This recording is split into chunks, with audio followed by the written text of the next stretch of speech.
बिस्मिल्लाहिर्रहमानिर्रहीम। आज पहले रिवाइज कर लेते हैं कि कल हमने माइक्रोस्कोप के बारे में बात की थी।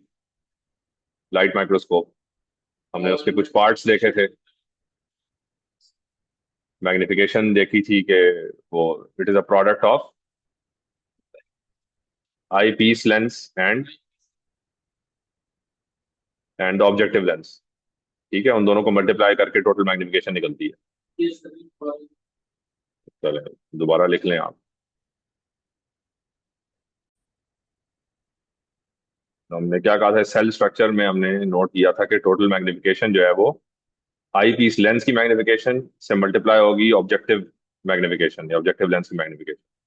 तो अगर आई पीस लेंस जिसकी रेंज होती है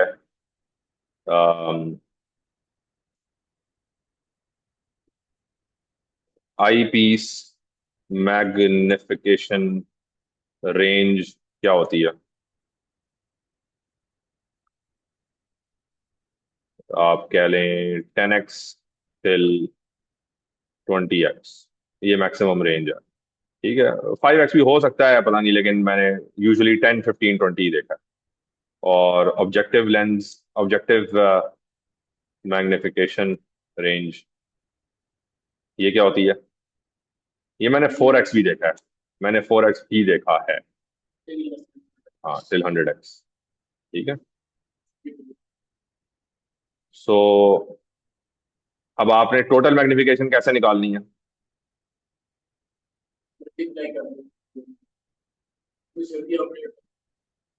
है, तो टोटल मैग्निफिकेशन जब भी आएगी वो आई पीस लेंस की मैग्निफिकेशन को मल्टीप्लाई करना होगा ऑब्जेक्टिव लेंस की मैग्निफिकेशन से, तो आपको टोटल मैग्निफिकेशन मिल जाएगी। तो जो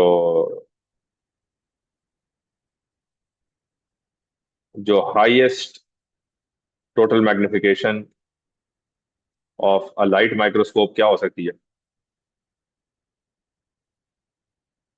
अगर आप हाईएस्ट आई पीस की मैग्निफिकेशन लें और हाईएस्ट ऑब्जेक्टिव लेंस की मैग्निफिकेशन लें, उनको मल्टीप्लाई कर दें,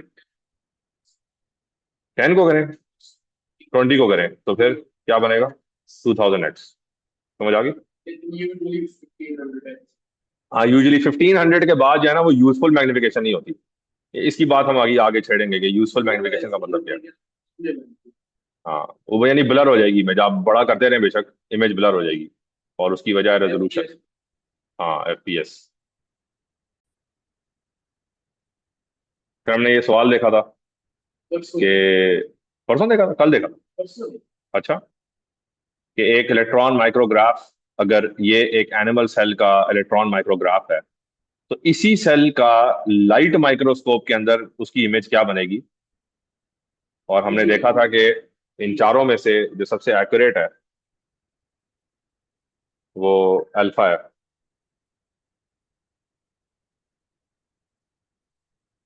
ठीक है, क्योंकि लाइट माइक्रोस्कोप में कुछ नजर आता ही नहीं है। इसकी जगह अगर आप देखें कि बुक क्या फरमा रही है कि जी वो very high quality light microscope, तो very high quality light microscope का आज तक ऐसे कोई सवाल सवाल आया नहीं। क्योंकि ये यूजुअली आपके रियल लाइफ में नजर कुछ भी नहीं आता, ना गोल्जी नजर आता है, माइटोकॉन्ड्रिया तक नहीं नजर आता, तो बाकी क्या नजर आएगा? राइबोसोम तो जो मर्जी कर लें आपको नजर नहीं। यहाँ पे भी लिखा हुआ है मेरा ख्याल है, यहाँ पे भी अगर आप नोटिस करें, small structures that are difficult to identify, समझे? तो वो समझ ही नहीं आता, मतलब वो नजर नहीं आता। सेंट्रियोल इन्होंने जबरदस्ती यहाँ पे लिखा हुआ है कि हाँ नजर आ जाता है, जबकि लाइट माइक्रोस्कोप में नजर नहीं आता।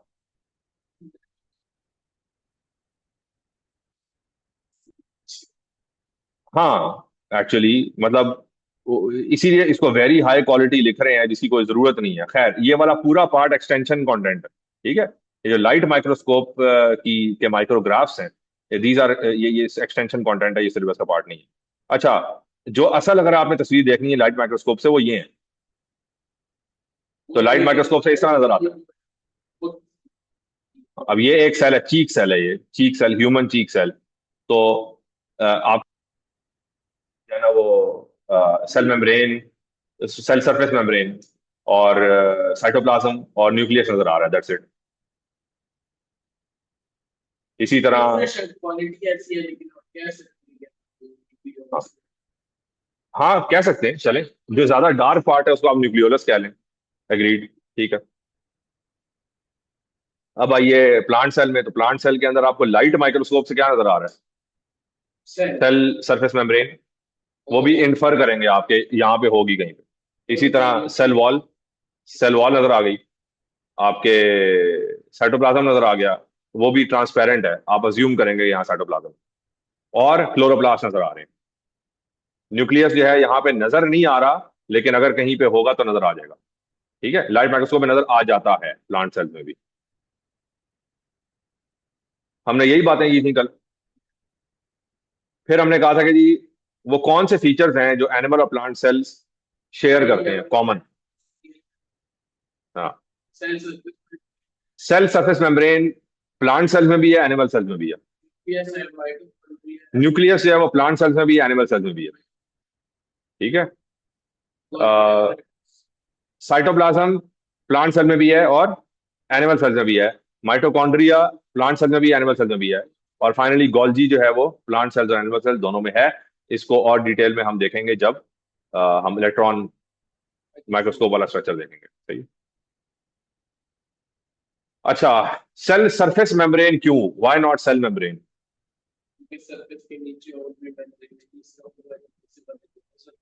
हाँ, क्योंकि अब हम एएस में जाके मेम्ब्रेन्स को, और भी मेम्ब्रेन्स को देखते हैं। यानी सेल के अंदर और भी मेम्ब्रेन्स हैं, सिर्फ सरफेस वाली मेम्ब्रेन नहीं है। इसीलिए हम स्पेसिफाई करने के लिए सरफेस का लफ्ज इस्तेमाल करते हैं कि सेल सरफेस मेम्ब्रेन अलग है, और बाकी सेल की मेम्ब्रेन्स जो इनसाइड द सेल हैं वो अलग हैं। फॉर एग्जांपल न्यूक्लियर मेम्ब्रेन, जो न्यूक्लियर एनवेलोप है। इसी तरह माइटोकॉन्ड्रियल मेम्ब्रेन जो है उसको आप क्या बोलेंगे? आप माइटोकॉन्ड्रियल मेम्ब्रेन कह दें, क्लोरोप्लास्ट की मेम्ब्रेन कह लें। ठीक है, गोल्जी अपैरेटस उसकी भी बिल्कुल मेम्ब्रेन है। तो जितनी मेम्ब्रेन्स हैं वो भी सेल मेम्ब्रेन को कहा जा सकता है उनको, कि वो सेल की मेम्ब्रेन्स हैं। हाँ, ऑर्गेनेल, सेल के ऑर्गेनेल्स की मेम्ब्रेन है, सेल सरफेस मेम्ब्रेन नहीं है। Surface membrane is just to specify. बात समझ आ गई थी? बाकी वो सारी चीजें पार्शियली परमेबल मेम्ब्रेन, ये पुरानी टर्म है। और जो अ, उसका जो मकसद है, जो इसका फंक्शन है, वो वही पुराना फंक्शन है, एक्सचेंज ऑफ मटेरियल्स। जो कंट्रोल करता है एक्सचेंज ऑफ मटेरियल्स को between the cell and its environment. तो यहां तक सबको क्लियर है? Yes sir. ओके। डीएनए के अंदर भी हमने देख लिया था कि क्रोमेटिन मटेरियल होता है। क्रोमा का मतलब कलर है, तो क्रोमेटिन मटेरियल वो मटेरियल है जो कि कलर बहुत जल्दी पकड़ता है, सबसे ज्यादा पकड़ता है। हाँ, क्रोमेटिन वो धागा है जिसको अगर आप कॉइल कर दें तो क्रोमोसोम्स बन जाते हैं। We will discuss that in more detail letter.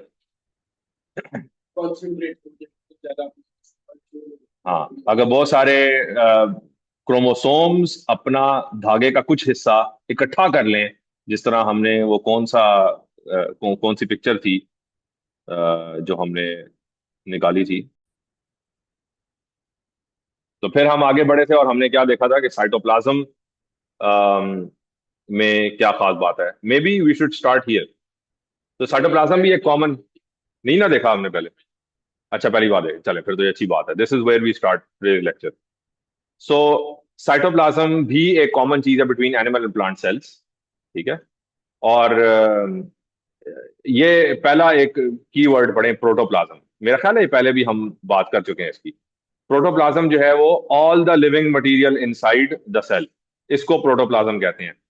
अच्छा है, नहीं नहीं, प्रोटो का मतलब होता है शुरू वाला, या जो भी प्रिमिटिव शुरू वाला। हाँ, प्रोटोटाइप जिस तरह होता है। तो प्रोटोप्लाज्म, प्लाज्म कहते हैं लिक्विड को। तो प्रोटोप्लाज्म होगा कि शुरू वाला लिक्विड, जो भी जो शुरू के सेल वाला लिक्विड है, या लिविंग मटेरियल जो भी है। प्लाज्म वैसे भी लिविंग मटेरियल को ही प्लाज्म कहते हैं। तो साइटो का मतलब होता है सेल, सेल का लिक्विड या सेल का प्लाज्म।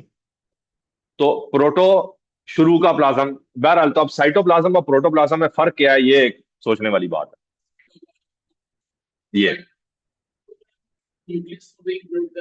यस, प्रोटोप्लाज्म न्यूक्लियस को इंक्लूड करके फिर आप कहते हैं। और साइटोप्लाज्म जो है वो न्यूक्लियस को उड़ा देता है, कहता है न्यूक्लियस के अलावा बाकी जितनी चीजें हैं ना, हाँ, उसको हम साइटोप्लाज्म कहेंगे। सही है। तो या आप यूं कह ले न्यूक्लियस और बाकी ऑर्गेनेल्स को उड़ा के जो पीछे बचता है उसको साइटोप्लाज्म कहेंगे। तो प्रोटोप्लाज्म जो है वो न्यूक्लियस को भी इंक्लूड कर लेगा। सही है। So this is what cytoplasm is, ये कॉमन बात है। साइटो अच्छा, अब जो नई एक बात है एएस के लिए, जो आपके लिए नई इंफॉर्मेशन होगी, वो क्या है? Cytoplasm is an aqueous material varying from a fluid to a jelly like consistency. इसका क्या मतलब है? नेहा कुछ नहीं है। जेली लाइक जैसे अंडे का। फ्लूइड लाइक का क्या मतलब है? फ्लूइड लाइक यानी वाटरी होगा। वाटरी होगा, यानी जो साइटोप्लाज्म है वो वाटरी भी हो सकता है और जेली लाइक भी हो सकता है। अंडे की तरह। हो सकता है। जब आप अंडे को गर्म करते हैं तो वो जेली लाइक हो जाता है। जब आप अंडा बिल्कुल ही एज इट इज पकड़ेंगे तो वो वाटरी होगा। सही है।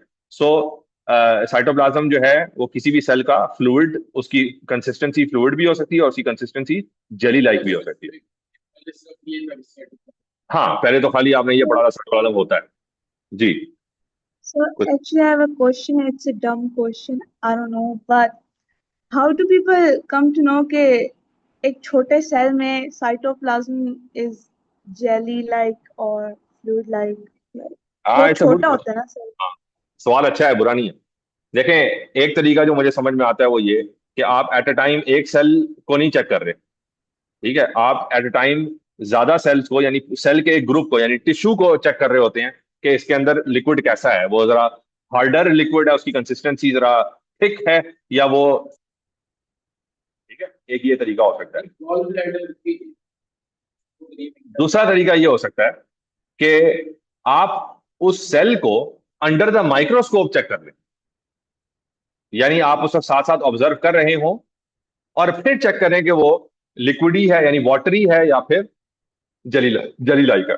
अच्छा, अब आप मजीद अपनी अपने इंस्टिंक्ट को शार्पन करने के लिए कि आपको सही से समझ आए कि वाटरी कैसा होता है और जली लाइक कैसा होता है, आप एक्चुअल जेली को भी माइक्रोस्कोप के अंदर रख के चेक कर सकते हैं कि एक्चुअल जेली के साथ जब आप प्ले करेंगे तो कैसा महसूस होगा। और फिर एक पानी या वाटरी चीज को, वाटरी लिक्विड को अंदर रखेंगे माइक्रोस्कोप के, तो कैसा महसूस होगा। और फिर आप उसको कंपेयर कर सकते हैं सेल्स के फीलिंग के साथ कि सेल्स कैसा फील कर रहे हैं जैसे आप, जब आप उनको मैनिपुलेट करते हैं तो। ठीक है। एक क्वेश्चन मेरा है। हाँ जी। जो आप चीक सेल है, आप हम्म, एक कॉटन स्पैब यूज करते हैं या उससे आप टच करते हैं बस और फिर हम्म। निकाल लेते हैं। वो अपने नेचुरल एनवायरनमेंट से बाहर आ जाते हैं, आपके साथ ही बाहर निकाल लेते हैं। नहीं नहीं नहीं, फौरन नहीं मरते, लिविंग होते हैं। तो चीक सेल्स जब आप उसको स्वॉब से बाहर निकालते हैं तो क्या फौरन मर जाते हैं? नहीं, फौरन नहीं। नहीं तो आप निकाल के हाँ, तो फौरन नहीं मरते। फिर आप उसको देखें तो ऐसे सिर्फ एक movement नजर आए। हाँ, मतलब मूवमेंट इन अभी हमारे वैसे भी जो हमारे जो इमेजिंग इक्विपमेंट है लाइट माइक्रोस्कोप की तरह, देखें हमने इनिशियली क्या पढ़ा था, what is the difference between electron and light microscope. Light microscope में आप लाइव ऑर्गेनिजम्स को देख सकते हैं, लेकिन इलेक्ट्रॉन माइक्रोस्कोप में नहीं देख सकते। ठीक है। तो इशू ये है कि लाइट माइक्रोस्कोप में आपको वो जो माइटोकॉन्ड्रियन और जो छोटी छोटी चीजें वो नहीं नजर आएंगी, ये इशू है। तो अगर सेल के अंदर कोई एक्टिविटी आप देख भी सकते हो तो तब देखते हैं ना जब आपको वो चीजें नजर आती हैं। नहीं, पूरा सेलिंग हो सकता नहीं, पूरा सेल तो तब मूव करेगा, स्पर्म सेल चले आप मूव कर सकते करते हुए देख सकेंगे। है। तो हाँ। कैलिफोर्निया में रेसिंग भी हुई थी उधर। हाँ, देयर यू गो, चले। इंसानों का कोई जाना लिमिट नहीं है। घोड़ों को भी भगाएंगे, कुक्कड़ की भी जाना भगाएंगे, और कैमल को भी रेस कराएंगे और स्पर्म को भी रेस कराएंगे। हाँ, देयर यू गो। तो जी, बात समझ आ गई। तो जी बरीरा, आपका सवाल का जवाब मिल गया। जी सर। आगे चलते हैं। Using a light microscope many small structures can be seen with in it. ठीक है। तो लाइट माइक्रोस्कोप से आपको स्मॉल स्ट्रक्चर नजर आ जाते हैं। अब ये खैर वो ये अपना very high quality light microscope इस्तेमाल करके बोल रहे हैं। These have been linked to small organs that are known as organelles. So small organs, समझ आ गई? ऑर्गेनेल का मतलब ही यही है, लिटिल ऑर्गन्स, छोटे छोटे ऑर्गन्स। ये उसी तरह की बात है जिस तरह हम मैं एक दफा छोटे होते कारी साहब आते थे, तो उन्होंने कहा जी पानी पिला दे। तो मैं अपने कुव्वत ईमानी के अंदर बड़े जज्बे के साथ जाना अपने गिलास में पानी भर के ले गया। तो जो मेरा ग्लास था उसका साइज छोटा था। तो उन्होंने अपना डैड जोक मारा। कारी साहब ने कहा कि मैंने गिलास मांगा था, आप गिलासी ले आए। ठीक है। तो इसी तरह जो ऑर्गन है, उसके जो, हाँ, और अच्छा, देर वर अ फ्यू टीचर्स जो कि इसको पढ़ा करते थे, ऑर्गेनेलीज। ठीक है। So organelles, organelles, small organs, in other words organelles. तो खैर, ऑर्गेनेल्स क्या हैं? Defined as a functionally and structurally distinct part of a cell. Functionally and structurally distinct part of cell, के सेल के अंदर डिस्टिंक्टली आप अलग से बता सकें कि ये मुख्तलिफ चीज नजर आ रही है सेल के अंदर। हाँ, बिल्कुल,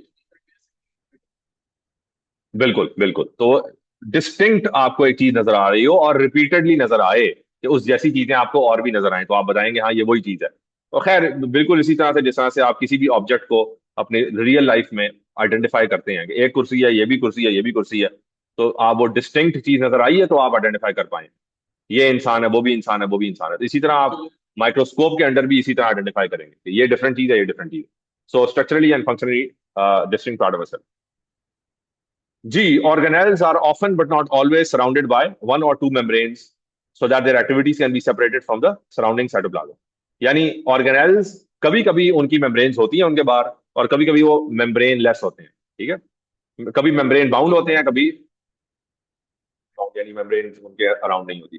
तो अच्छा, membrane का फायदा क्या है कि जो भी उनका काम है वो सेल से फिर सेपरेट हो जाएगा।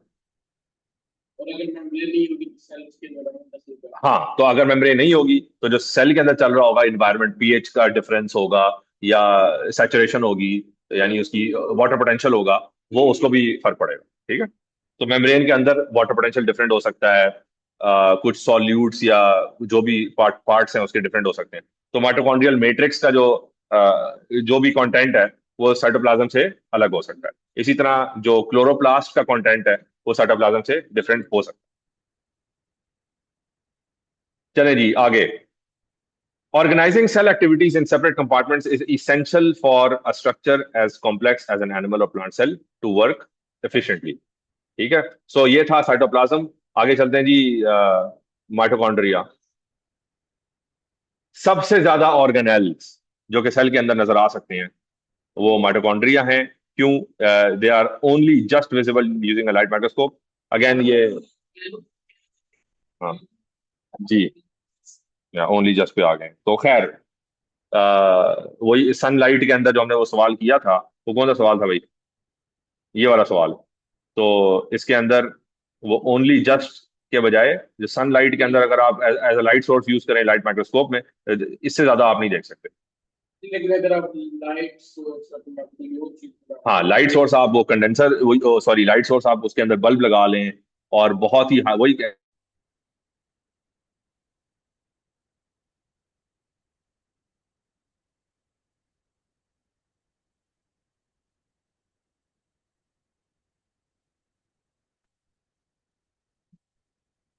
तो अगर आप ये हाई क्वालिटी यूज करेंगे लाइट माइक्रोस्कोप तो फिर हो सकता है कि आप थोड़ा बहुत देख देख। इसके अलावा कि लाइट माइक्रोस्कोप हाँ, अब ये देख लें, माइटोकॉन्ड्रिया जो है वो इंडिपेंडेंटली मूव कर सकते हैं साइटोप्लाज्म के अंदर।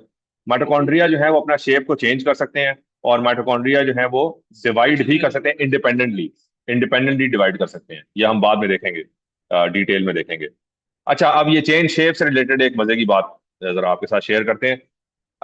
हमने ऊपर देखा था कि ऑर्गेनेल्स क्या चीज होते हैं। ऑर्गेनेल्स वो चीज होते हैं जो स्ट्रक्चरली एंड फंक्शनली डिस्टिंक्ट होते हैं। हाँ, इमेजिन करें कि आपने एक स्नैपशॉट ली माइक्रोग्राफ में और आपको एक चीज नजर आई, सिलिंड्रिकल नजर आई। ठीक है। यानी आप कह लें ओवल शेप नजर आई, और आपने कहा ये ओवल शेप स्ट्रक्चरली डिफरेंट है। हाँ, दोबारा आपने स्नैपशॉट ली और आपको एक सर्कुलर शेप नजर आई, और फिर आप कह रहे हैं ये स्ट्रक्चरली डिफरेंट है। जब स्ट्रक्चरली ओवल की शेप जो है ना वो सर्कुलर शेप से डिफरेंट है, तो आप कहेंगे ये तो दो अलग अलग स्ट्रक्चर है। मगर जब आपने बाद में देखा कि जो एरोबिक रेस्पिरेशन ये दोनों कर रहे हैं, तो अब आप कहेंगे ये फंक्शनली सेम है, स्ट्रक्चरली डिफरेंट हो के भी फंक्शनली सेम है, तो देन यू विल थिंक कि मे बी ये स्ट्रक्चरली अपने आप को चेंज कर रहे हैं, यानी फ्लेक्सिबल है इनकी शेप। नहीं, सेल वॉल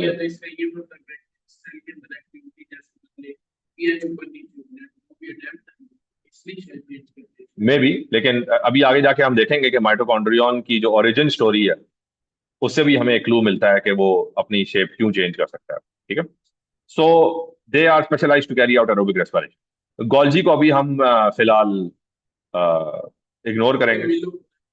ठीक है, तो इसका वैसे एक आधा सवाल आया हुआ है, यूज ऑफ स्पेशल स्टेन्स, यानी अगर आपको बहुत स्पेशल किस्म का स्टेन मारे तो कंटेनिंग सिल्वर, उसमें फिर आपको जो है ना वो गोल्जी भी नजर आना शुरू हो जाता है। और ये कैमियो गोल्जी, ये साइंटिस्ट के नाम पे ये चीज जो है ना इसको नाम दिया गया।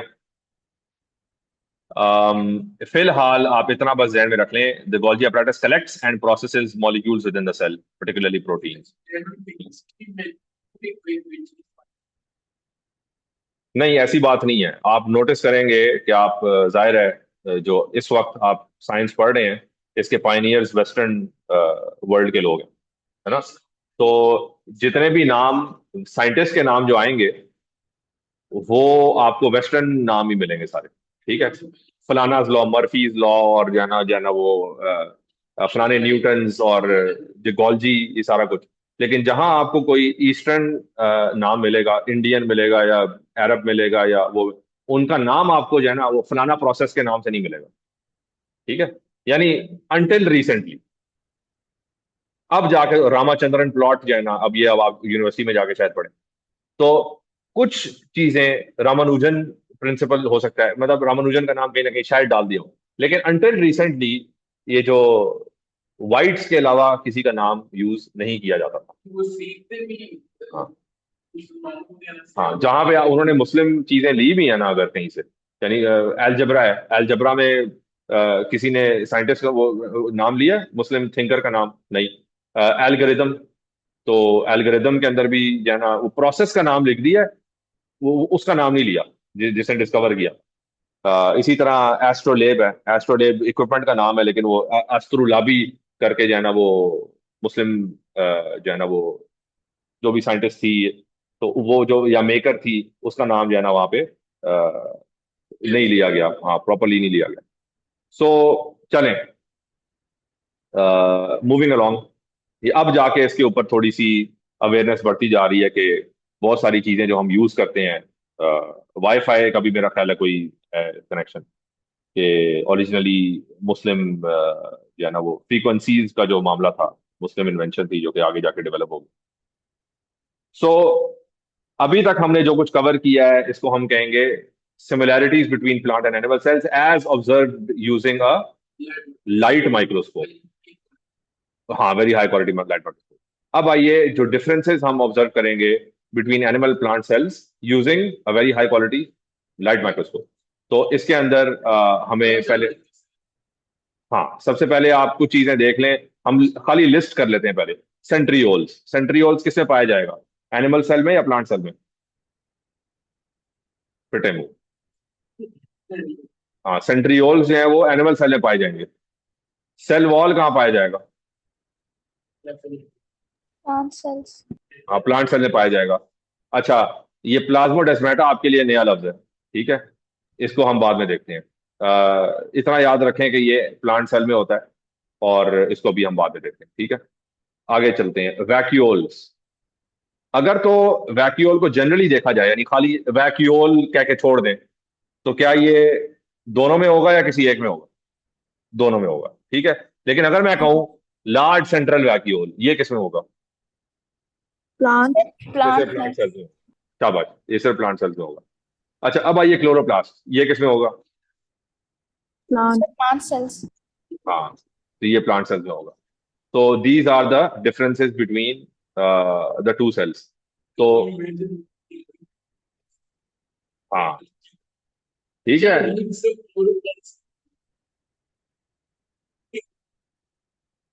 सेंट्रियोल्स जो हैं वो इसकी डिटेल यहाँ पे नहीं गिवन, हम इलेक्ट्रॉन माइक्रोस्कोप के अंदर जब स्ट्रक्चर देखेंगे तो उसके अंदर डिटेल भी आ जाएगी। तो बस इतना इन्होंने बताया हुआ है कि न्यूक्लियस से के करीब होता है, small structure close to the nucleus.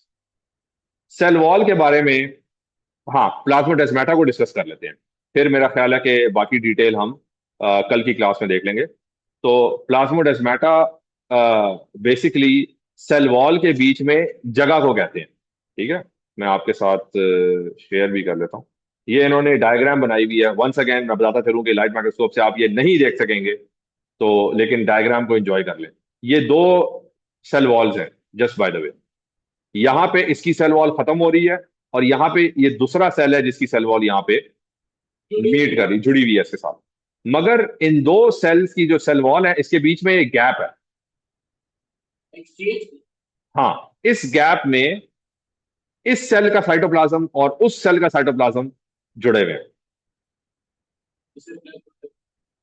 इस जगह को प्लाज्मोडेस्मा कहते हैं। प्लाज्मोडेस्मा सिंगुलर है और प्लाज्मोडेस्माटा प्लूरल है। प्लाज्मोडेस्मा सिंगुलर है, ये बिल्कुल उसी तरह है जिस तरह आपने ओ लेवल में पढ़ा था स्टोमा और स्टोमेटा। ठीक है, स्टोमा सिंगुलर है, स्टोमेटा प्लूरल है।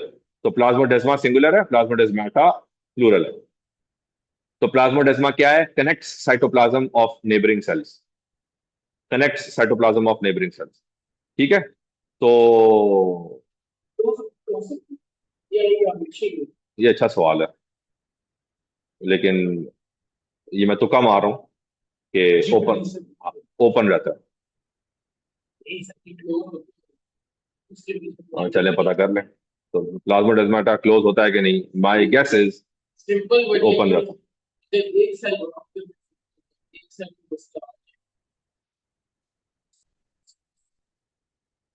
हाँ, मैं इमरजेंसी के, हाँ I don't know, that's a good good point कि अगर एक सेल करप्ट हो जाए। अब हम ट्री में देखें, अगर एक सेल में और एक cell Sir, I mean, if a bacteria enters एक सेल में, तो इसका मतलब ये है कि सारे सेल इन्फेक्टेड हो सकते हैं, इसकी वजह से प्लाज्मोडेस्मा हाँ, नहीं ठीक है, पूरे ओपन। चेक कर लें आपकी आप। बात भी ठीक हो सकती है कि अगर खुला भी रह सकते हैं तो जो सेल इन्फेक्ट हो जाता है उसे कट ऑफ करके उस सेल ये देख लेते हैं, अभी देख लेते हैं। Can plasmodesmata be closed by the cells? Yes they are not permanently open channels. वही सिंपल सा पॉइंट था कि अगर एक सेल इन्फेक्ट हो जाए तो पूरा ग्रस्त कर दिया हाँ जी, कैलोस डेपोजिशन। ठीक है, तो buildup of callose carbohydrate polymer this narrows और ब्लॉक्स द चैनल। ये भी क्वेश्चन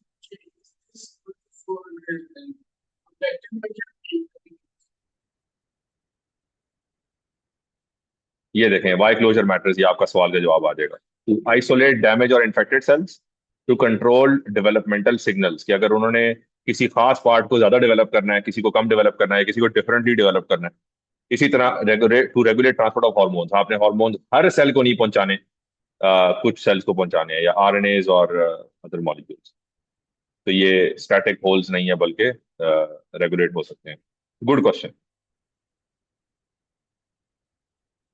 यहाँ पे मैं इसको रोकता हूँ।